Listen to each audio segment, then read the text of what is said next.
který dostal v naší zemi podmínku. A dneska znovu učí děti. Tohle je obrovské selhání systému. Všechny tyto nařízení obcházel. Pachatel pan Petr Vaníček, Chodov na Sokolovsku, paní ředitelka Šípová, pan Picinger, což je starosta, politik, bych chtěl vyzvat k důkladnému prošetření, protože tohle není vytváření bezpečného prostředí pro děti na základní škole. Oběti mají nedostatek péče, nedostatek podpory, nedostatek terapeutů a mnohdy ani nedostatek financí na ty terapie. To se musí v naší zemi změnit.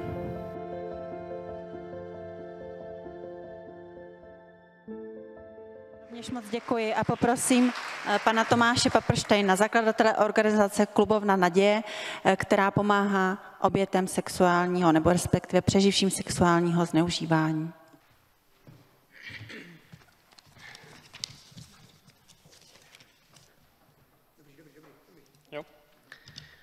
Dobrý den, pane předsedo, senátoři, senátorky, já děkuju za pozvání.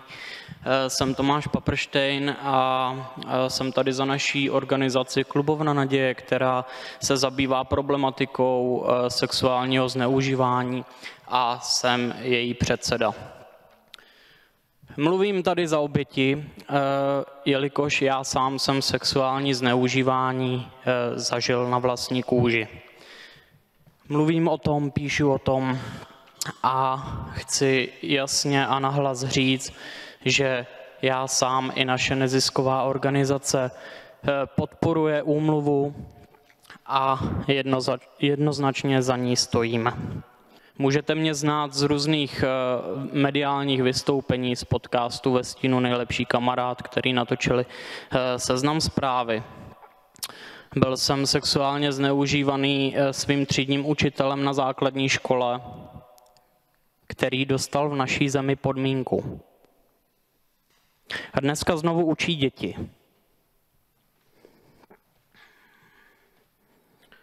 Dostal zákaz činnosti, nařízenou ambulantní léčbu a jak můžete slyšet v jeho veřejném vyjádření v podcastu Ve stínu nejlepší kamarád, všechny tyto nařízení obcházel. Dál jezdil s dětmi jako kuchař, ne jako vedoucí.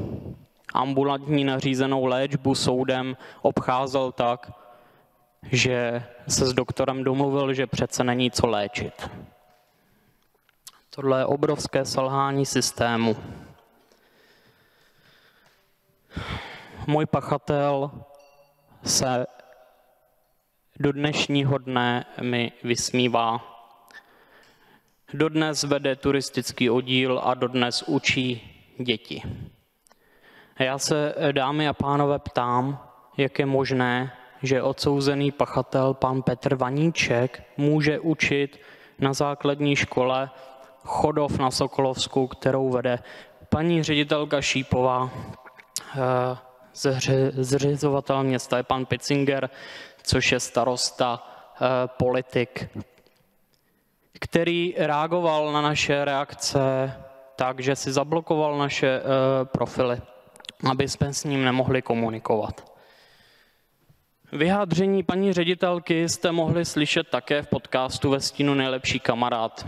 Já tady nahlas chci říct, že bych chtěl vyzvat k důkladnému prošetření, protože tohle není vytváření bezpečného prostředí pro děti na základní škole a důrazně žádám o její odvolání.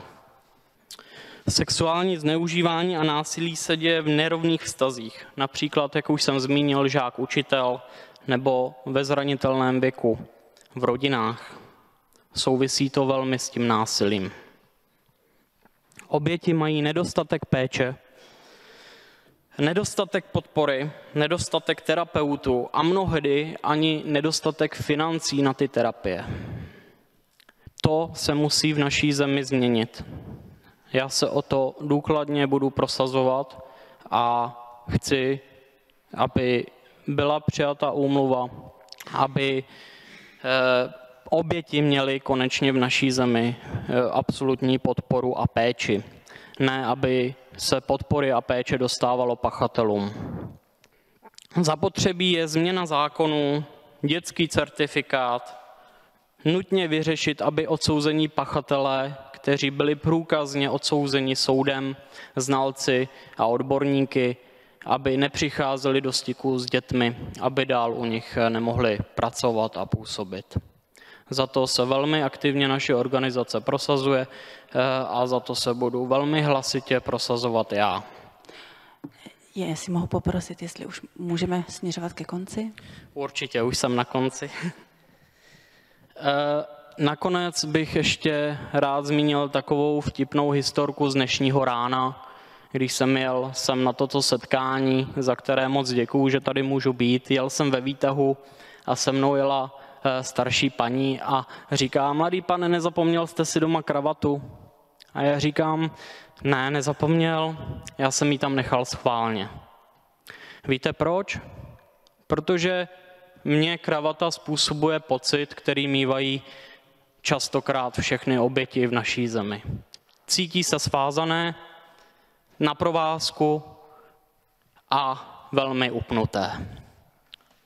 Prosím, společně změňme ten pohled, aby oběti se takto nemuseli cítit.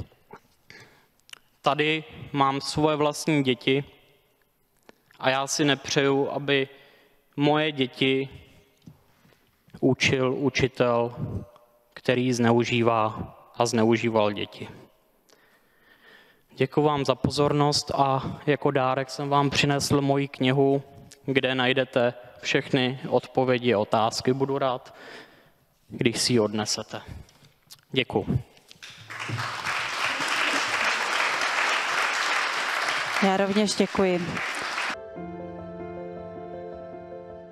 Dobré odpoledne, dámy a pánové. Zdravíme vás tradičně z Valštejnského paláce, kde právě skončil kulatý stůl na téma, jak zlepšit systém pomoci obětem násilí. Akci pořádal Senátní výbor pro sociální politiku pod záštitou prvního místopředsedy Senátu Jiřího Drahuše s podporou předsedy Senátu Miloše Vystrčila a ve spolupráci s koalicí Hlas proti násilí.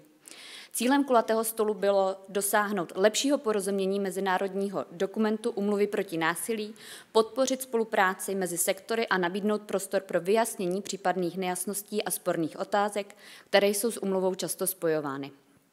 Já zde již vítám za Senát nejprve předsedkyni pořádajícího výboru paní senátorku Miluši Horskou, dále předsedu Senátu Miloše Vystrčila, z řad senátorek paní senátorku Adélu Šípovou a další senátory Václava Lásku, Ondřeje Šimetku, Davida Smoljaka a Marka Hilšera.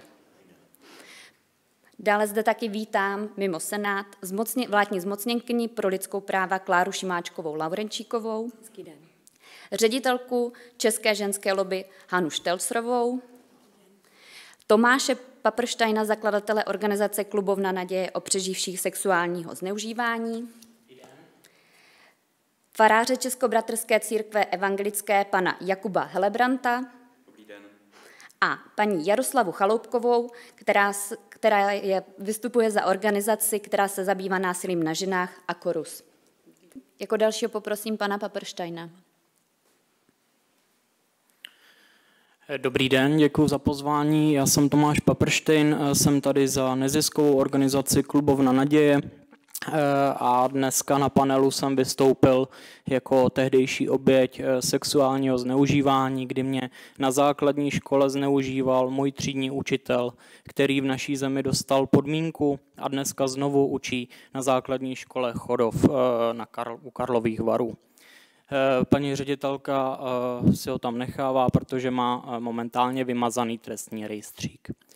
Já osobně a naše nezisková organizace Klubovna naděje je jednoznačně pro přijetí úmluvy, protože oběti jak násilí, tak sexuálního zneužívání potřebují jasnou podporu, péči a pomoc. Děkuji vám. Děkuji.